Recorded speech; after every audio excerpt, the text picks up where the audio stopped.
every day. It can cause your teeth to rot and fall out. So to protect their teeth, they pour the liquid directly into their throats.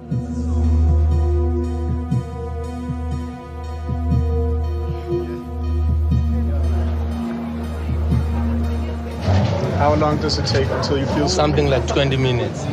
It's for half a day, then you need another edition.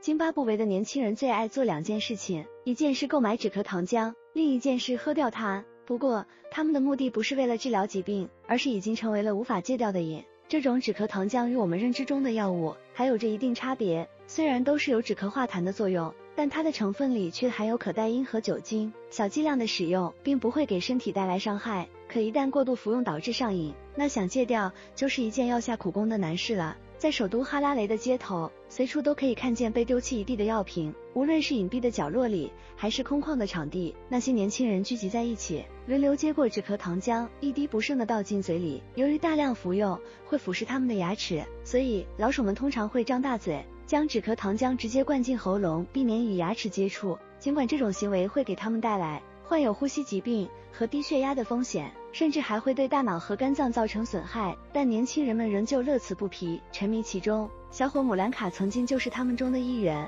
他生活在一个并不富裕的6口之家里，父亲早逝，照顾5个孩子的重担全压在了母亲一人身上。他整日忙于辗转在各个工作场所，没有时间和精力来管教尚未成年的孩子。因此早在2016年，年轻的姆兰卡就在狐朋狗友的劝说下，第一次尝试了这种止咳糖浆。药水将在进入人体内20分钟后发挥效力，会让服用者感到飘飘欲仙，这种奇特的感觉会一直持续半天的时间。此后姆兰卡便一发不可收拾，他一天最多可以喝下4瓶止咳糖浆，尽管1瓶的价格只要5美元，但长此以往，钱是肯定不够花的。因此他开始偷拿妈妈的手机电脑卖钱买药，也就是在这时，他吸毒的事情才被家里人发现。根据调查，在津巴布韦有超过半数的年轻人都深陷毒品之中，那到底是什么原因才让他们对1瓶小小的止咳糖浆如此痴迷呢？其实在上个世纪80年代的时候，津巴布韦还是一个经济发展不错的地方，但由于刘伯特·穆加贝上位后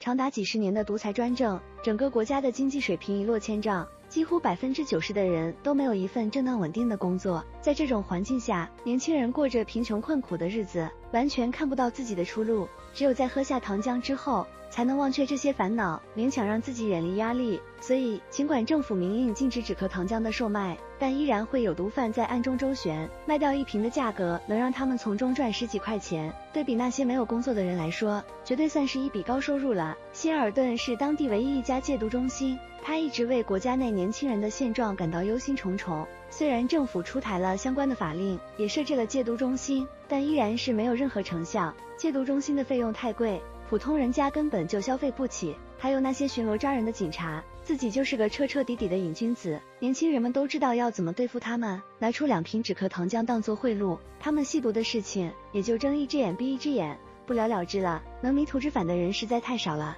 但幸好姆兰卡做到了这一点。为了能够成功戒毒，他与从前那群狐朋狗友全都断绝了联系，整日把自己关在房间里创作歌曲，只有让自己忙碌起来，才不至于总是被上瘾的冲动支配。母亲对儿子的行为很是欣慰，同时也发表了自己的看法。他认为，如果政府再不采取行动的话，我们的下一代就真的要毁了。可惜直到目前为止，津巴布韦人民还没有找到一个好的办法来解决蔓延整个国家的毒品问题。影片沦陷在咳嗽糖浆里的国家到此结束。年轻人沉迷毒品的根源来自于国家的落后、低就业率和高失业率，让他们对未来的道路感到迷茫，不得不选择用药物麻醉自己的办法，祈求让自己浑浑噩噩地度过每一天。好了，本期视频就和大家分享到这里了，记得点赞关注，我们下期不见不散。